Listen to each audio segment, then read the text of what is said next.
Boas! E aí? Estudaram um pouquinho? Deram tempo? Leram aí? Pegaram meu material? Estão assistindo às aulas? Já leram um pouquinho mais? Continuando aqui então os desconfortos e complicações, pega um papelzinho para você anotar, um bloquinho, tá? Daqui a pouquinho você volta aí para os seus afazeres normais, daqui a pouquinho você volta a assistir suas séries lá na Netflix, nesse períodozinho agora, mas agora é o momento aqui ó, de continuar. Terceira parte dos desconfortos e complicações. Primeira parte a gente falou de dor, segunda parte das alterações nos ritmos cardíacos, taquicardia, bradicardia.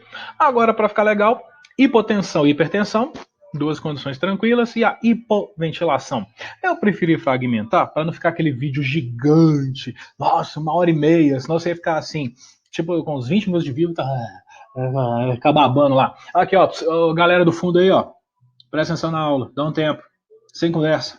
Tá? Sem ficar mexendo no celular, sem ficar mandando fotinha tá? da matéria, da aula. Foca aqui, ó, de olho no aprendizado. Então, vamos concentrar aqui na matéria. Quadro que vai dar desconforto e complicação. A possibilidade é hipotensão, que basicamente é hipo, que é baixa, tensão relacionada aí com a pressão, ou seja, a redução de PA, sistólica e diastólica, tá tendo como base aí, obviamente, pressão normal do paciente. Ah, mas a pressão normal do paciente, estou falando pressão normal referenciada pela Sociedade Brasileira de Cardiologia, não, falando do paciente, referenciada por ele. Hipotensão pode estar presente aí, associado a uma condição anestésica, sendo comum a ocorrência durante todo o período cirúrgico, durante todo o perioperatório. Pode acontecer aí a hipo antes, no pré, pode ser no trans, pode ser no pós, então, mas ela está presente. É definida como uma queda de 20% da pressão arterial relacionada ao pré-operatório do paciente, então fica 20% abaixo, ou se tiver uma pressão arterial média menor do que 60 milímetros de mercúrio, ou uma pressão sistólica inferior a 90 milímetros de mercúrio. São características aí que definem a nossa hipotensão. O que vai provocar? Como que ela se desenvolve? Quais são as causas para a ocorrência? Perda sanguínea, que aí pode levar a uma hipovolemia, desidratação, algumas drogas anestésicas que poderão ter seu efeito residual, analgesia, drogas analgésicas, medicamentos antieméticos. Antiemético? Volta na matéria de farmaco. Lá da primeira etapa que você vai lembrar dos antieméticos, ou eu poderia falar que são os antivomitantes, a grosso modo. Reposição volêmica insuficiente. Agora, medicamento que pode provocar hipotensão aí, anestésico inalatório, vasodilatador, porque vai dilatar vaso, diminui o fluxo sanguíneo local, pressão arterial diminui. Antihipertensivo, que vão estar controlando pressão arterial de paciente. Diurético. O que tem a ver problema no rim lá, medicamento do rim com frequência cardíaca com pressão baixa? Simples. Medicamento diurético vai fazer o quê? Qual que é a função dele? Pois é, ele vai fazer o paciente liberar mais urina, vai liberar mais líquido. Se eu tenho menos líquido circulante, quem acha que vai reduzir? O que você acha que vai acontecer com a pressão arterial da pessoa? A pressão vai cair. Tanto é que aí, logicamente que vocês devem ter visto em clínica médica, também em farmacologia, que uma possibilidade para tratar hipertensão é justamente trabalhar com esses medicamentos diuréticos, porque eles reduzem o volume circulante, reduzem a pressão arterial. Pronto, tá aí, pode provocar hipotensão. E claro, analgésico opioide, aí vem morfina, meperidina, que podem levar. Cuidados de enfermagem, afirma a pressão arterial, olha a frequência cardíaca, o ritmo, ou seja, de olho, sala de recuperação pós-anestésica, monitor multiparâmetro. Mantém uma via de acesso para repor volume se necessário, de acordo com a prescrição. Eleve membros inferiores, se precisar, coloca o paciente em Trendelenburg, pernas mais altas, cabeça mais baixa, para manter a oxigenação na área central, a área do coração e principalmente no sistema nervoso. Tá, e aí vem, favorece o retorno venoso, que vai aumentar aí a carga sanguínea na região. Hipertensão, hipobaixa, hiper alta. Tá? E no caso aí da hipertensão, ela pode ser definida aí com um aumento da pressão acima de 140 milímetros para uma pressão sistólica e 90 milímetros para a condição diastólica. E aqui vem da Sociedade Brasileira de Cardiologia de 2016 as diretrizes para trabalhar as condições da pressão arterial do paciente. Dá uma olhadinha depois em detalhes, mas normal de 120 por 80, e aí as alterações é que vão sendo modificadas dentro desses valores de uma pré-hipertensão aos estágios 1, 2 e 3 de uma hipertensão. O que provoca hipertensão? Por que ela vai surgir na sala de recuperação pós-anestésica? Possibilidade: dor. O paciente está saindo do efeito anestésico, dor pode levar a esse aumento pressório. Distensão vesical. O cara pode ter retenção urinária, aí a bexiga vai ficar distendida, vai provocar uma certa dor, um incômodo. Então, garanto já ter passado por algum exame que o médico pediu para você ingerir uma grande quantidade de líquido e não liberar essa urina. Aí, claro, vai provocar aumento de pressão. Quadros de alteração da oxigenação, hipoxemia, hipotermia e ansiedade. Relaxa, fica tranquilo, estuda na boa, fica de boa, sem estar com ansiedade. Ai, meu Deus do céu!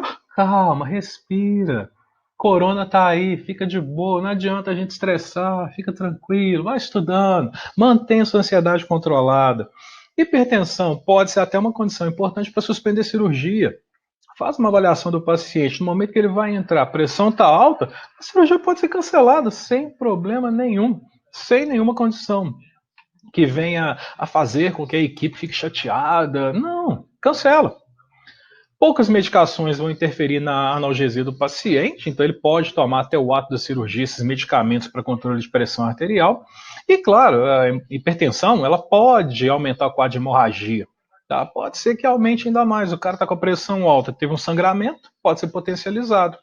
Avalie o paciente hipertenso, faça o controle da pressão arterial e aí cuidados que a gente vai ter com esse paciente. Intervenções nossas. Monitor multiparâmetro, fica de olho. Lá a gente dá o valor. Verifica a PA com a frequência, tá? Até estabilizar aí a pressão desse paciente.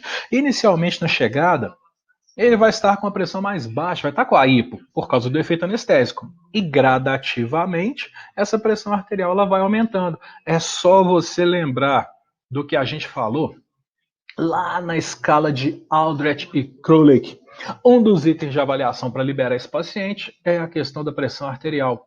Tá lá, é só você voltar aí na sua apostila. Volta lá, nas escalas de avaliações que são feitas na recuperação pós-anestésica. Um deles é a pressão arterial.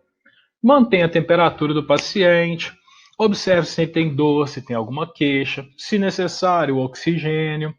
Verifica se está aí com retenção urinária, se está desenvolvendo bexigoma, distensão vesical, administra medicamento prescrito, realiza balanço hídrico. Então, são controles que vão auxiliar no processo de controlar, de estar verificando a pressão arterial do paciente.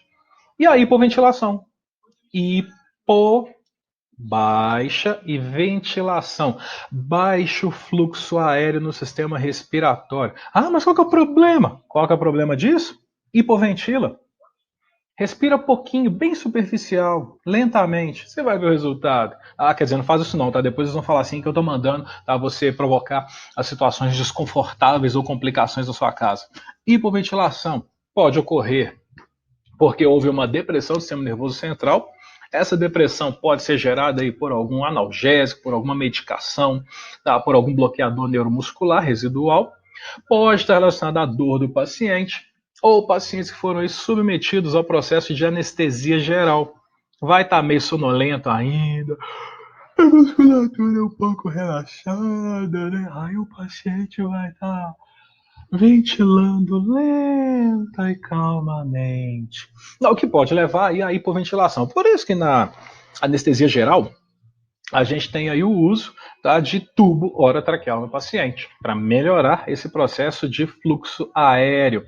Cuidados nossos com esse paciente. Monitora a saturação. Vai olhar aonde? Aonde? Isso, você já sabe. Monitor multiparâmetro. Tá lá? Então use-o. Administre o O2 conforme prescrito, conforme avaliado. Monitore aí a frequência respiratória. Tá lá no monitor. Avalie a dor e, se necessário, analgésico. Não esquece do que eu falei na dor, não, hein? Analgésico já é pré-prescrito. Olha que feio. Tá, ele é pré-prescrito. Se o paciente tiver, você já administra. Você não tem que pedir autorização. Já está lá definido. Use conforme necessidade. Estimule o paciente a respirar profundamente, se necessário tossir, até mesmo expectorar lá, vai ser importante. Promova a extensão da mandíbula, a movimentação. Se tiver cânula de Guedel indicada. Cânula de Guedel é uma cânula que será inserida na boca, indo até a região inicial, ou melhor dizendo, até a região da faringe, para permitir um fluxo aéreo contínuo. Realize a aspiração se tiver secreção, se for indicado. E se tiver aí náusea, vômito, eleva a cabeceira do paciente, lateraliza o paciente de 30 a 45 graus. Náusea, vômito, bota ele em Fowler. Ah, claro que se tiver indicação, tá? Você não vai sair botando o paciente em Fowler aleatório, não. Conversa com o anestesista primeiro, ele é que libera essas modificações de posição inicialmente. Turma, dá uma pausa, respira um pouquinho, foco nos estudos e daqui a pouco a gente volta. Próxima parte aí, nós vamos entrar em assuntos importantes. Tá? A gente vai falar de alterações de temperatura, náuseas, vômitos. Tá? Vou falar de distensão abdominal e a condição da retenção urinária. Tá? A gente vai trabalhar aí com alguns outros assuntos. São menores os temas, por isso que vai ser mais um pouquinho. Mas aproveite, dá uma lidinha no conteúdo aí e foca. Não perde o foco nos estudos. Até daqui a pouco.